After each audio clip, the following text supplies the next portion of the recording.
Hi, I am A.F. Winter, and this is Confusional Arousals. Visiting the graves of unknown people, lost through the years. No one remembers their name, no one remembers their deeds, lost to eternity. I wonder how long I will last in the memories of my people. Not more than a generation, I expect. My kids will remember me, but what about after they are gone? I think I am easily forgettable. I've tried to be forgettable. Not asking for pity or anything like that. I don't think anyone will last too long. Shakespeare, of course. But what do you actually know about him, who he was? Speculation and creative storytelling are all that remain of him. Except his plays, of course, but who pays attention to them nowadays? But is that it? Some person hundreds of years from now making up stories about me for his PhD thesis. If I am lucky. That doesn't seem like a hope to build your life around. To make $1 zillion?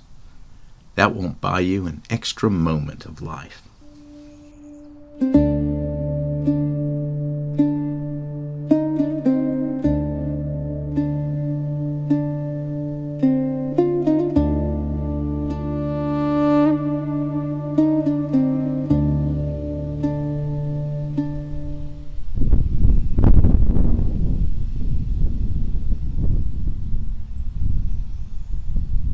I am sitting by the grave of an unknown person reading Marcus Aurelius's Meditations.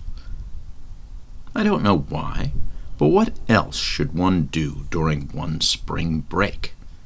A few years back I visited Auschwitz during my time off from school. I don't know why for that one either. Maybe no one ever really explained the concept of spring break to me. Regardless, I am sitting by the grave of someone only known as unknown. And I am reading Marcus Aurelius. Marcus Aurelius Antonius lived from April 26, 121 to March 17, 180. And he was a Roman Empire from 161 to 180. He was the last of the rulers later known as the Five Good Emperors, and the last emperor of the Pax Romana, an age of relative peace, calm, and stability for the Roman Empire lasting from 27 BC to 180 AD. He was also a Stoic philosopher.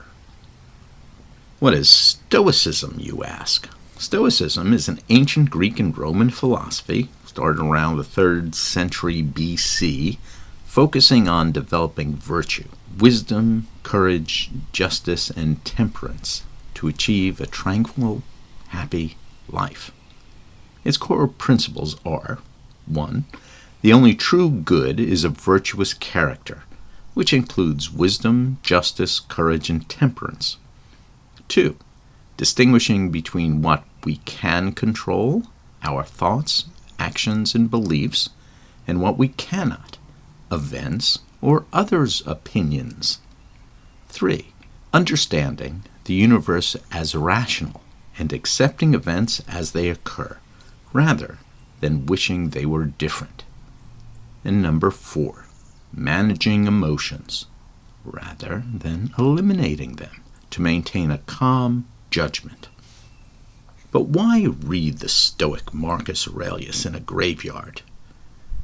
Well, the pickleball court was booked.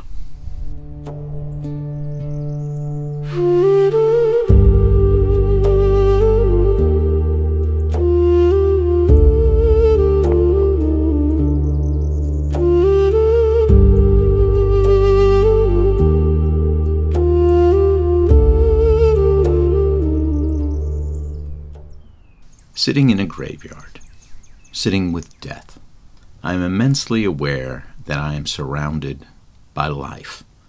The grass continues to grow without recognition of what decays 6 feet beneath its roots. Flowers reach towards the sun, the giver of life.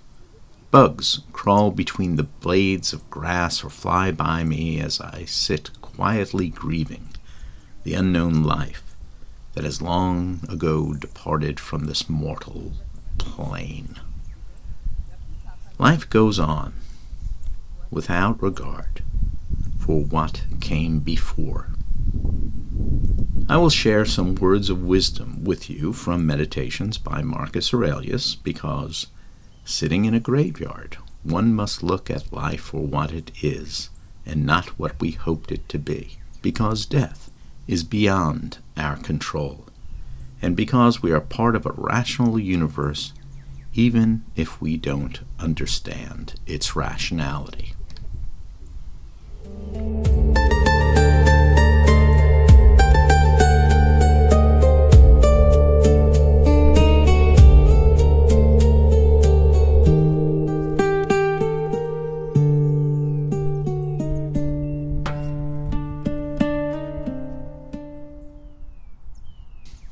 Meditations by Marcus Aurelius, from Book 4.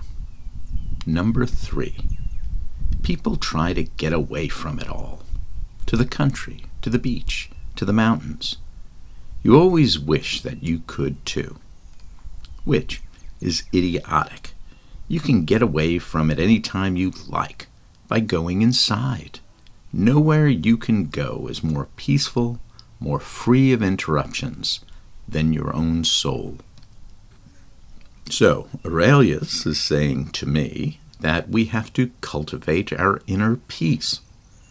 Seneca, another Stoic, had the flip side of that thought.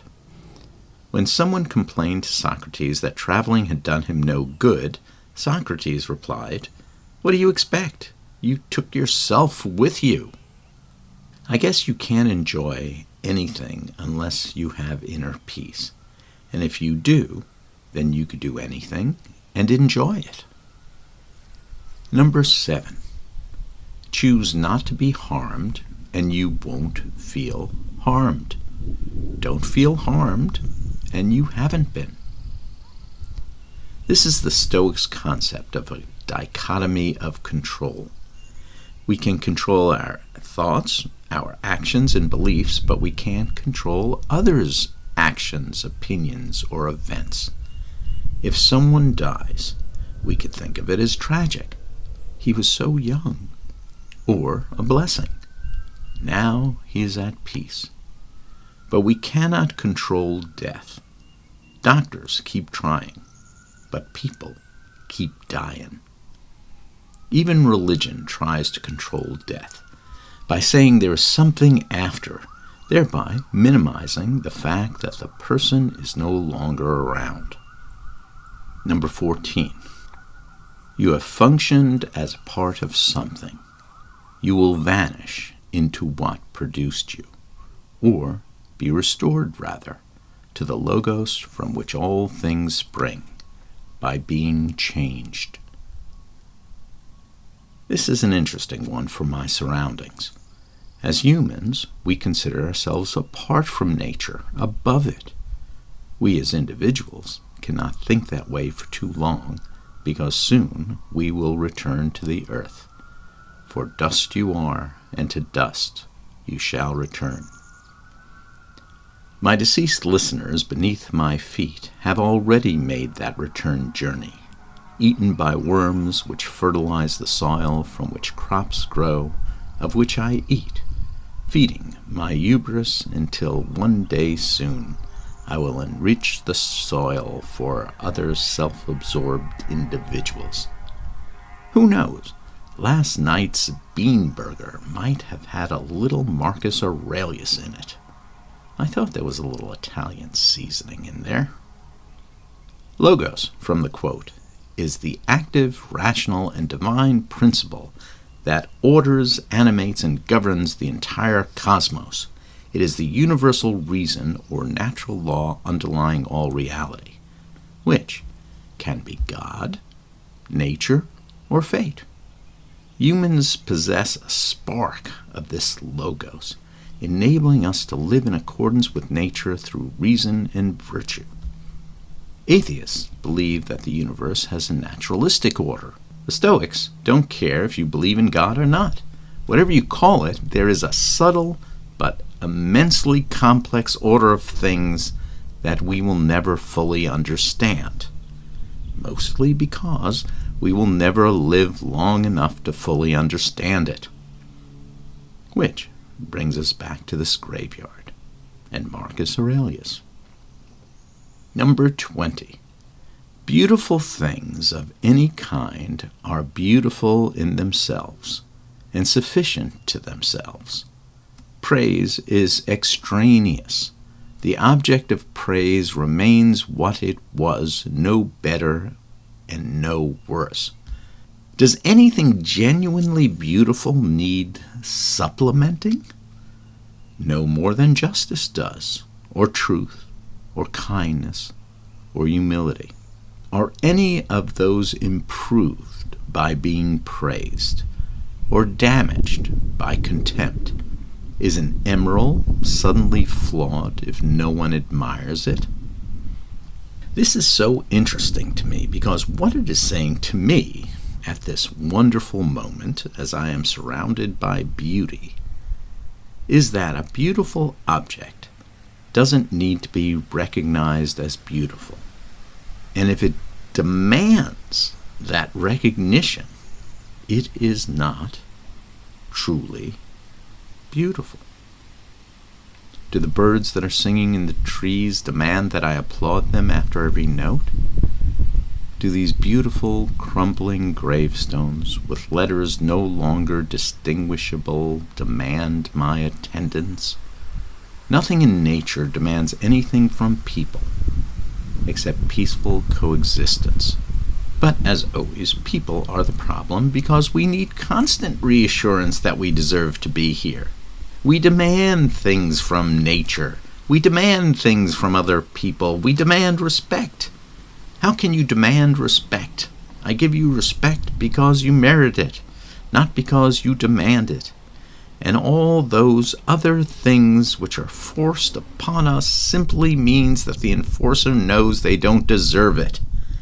If a ruler demands loyalty, they probably don't deserve loyalty. And to take this one step further, a God that demands to be worshipped is not a God at all. Why should a higher being care if I believe in him?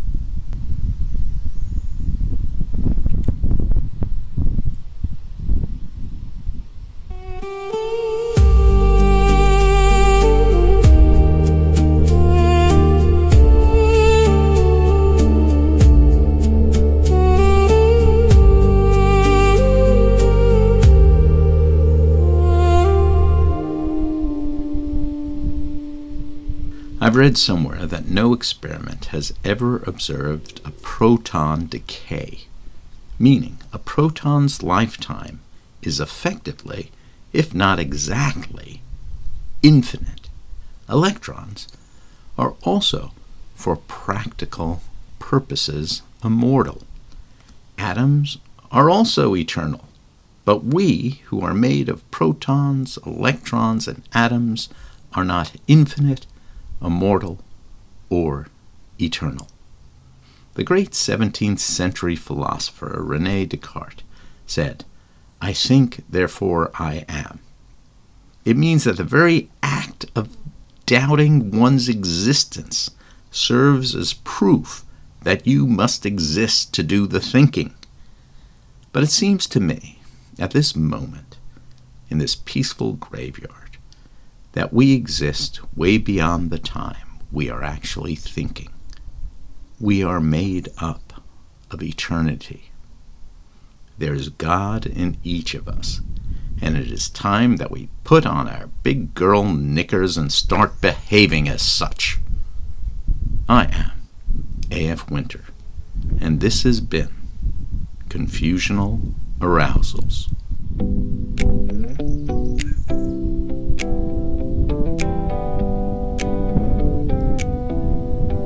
Standing in a graveyard, staring at the trees, branches are slowly swaying from the sudden breeze. Sitting in a graveyard, looking at my feet, I'm reminded by the grass below the death I cannot cheat. The time will come for everyone, there is no need to hide.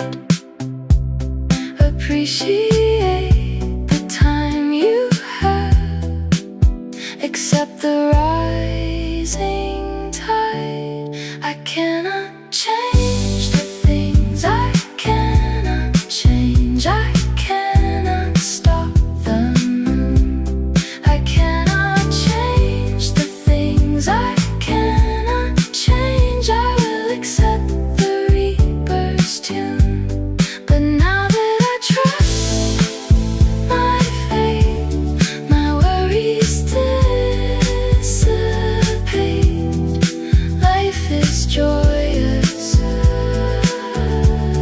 I am free.